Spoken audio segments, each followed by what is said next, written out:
So for parents, what advice would you give to them about coping with other people's strong reactions or news of sexual harm? That's a good one. Take a deep breath.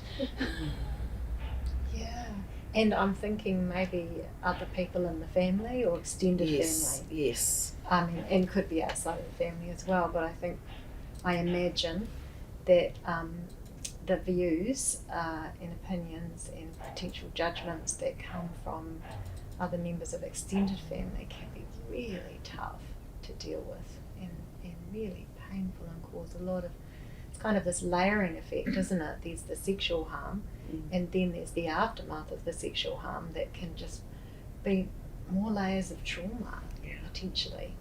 And so it is a really, really difficult thing for a lot of families, and I think that it's a time where you really, as a parent, have to seek out who you can actually get support from, and it's kind of like coming into that protective mode, isn't it, as the parent, not only to protect your child from people who maybe just don't quite get it yet, or they have a different version of the truth, or they're not ready, they're not kind of up to speed with where you're at or with what your child's just disclosed.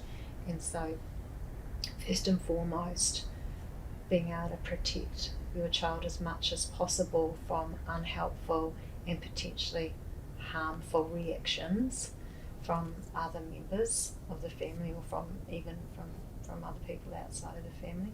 And then of course to be able to protect yourself, because once again, as Catherine said before, what your child needs most is for you to be well and be well resourced and to be in the best sort of headspace, to be able to, to be as resourced as possible, because that's what you're going to need to be able to move forward, and to keep going, and to be moving into this journey of healing, I guess, together as a family. And I think, part of that supporting your child is to give an explanation, and it may not be, again, the degree to which you're explaining might be, oh well, this person's got their history and that's why they're reacting this way, but it might just be, whoa, actually, granddad had a really big reaction, hey, that must have been pretty scary, and that's not because he doesn't love you, that's because maybe granddad doesn't understand. So we're working with granddad to help him understand. And it's for ourselves as well. If we have a big reaction or overreact or underreact, we can give that, that rupture and repair. We can do it kind of on behalf of other people, so that we're kind of translating what the young person might see and experience in a way that feels a bit more palatable. Because have no doubt the child will be blaming themselves anyway. So if you can kind of get in there and go, hey, that wasn't about you, hey, auntie just doesn't understand, and that's actually not your fault, and I'm pretty grumpy at auntie actually, because she should have thought about what she said, because this is what I know to be true. Those kinds of things can give the child the experience of knowing who's got their back, and that some people might just take a little bit longer, but some people might not have their back, and that's actually probably quite an important lesson for them to learn too, is actually this person can't be relied upon.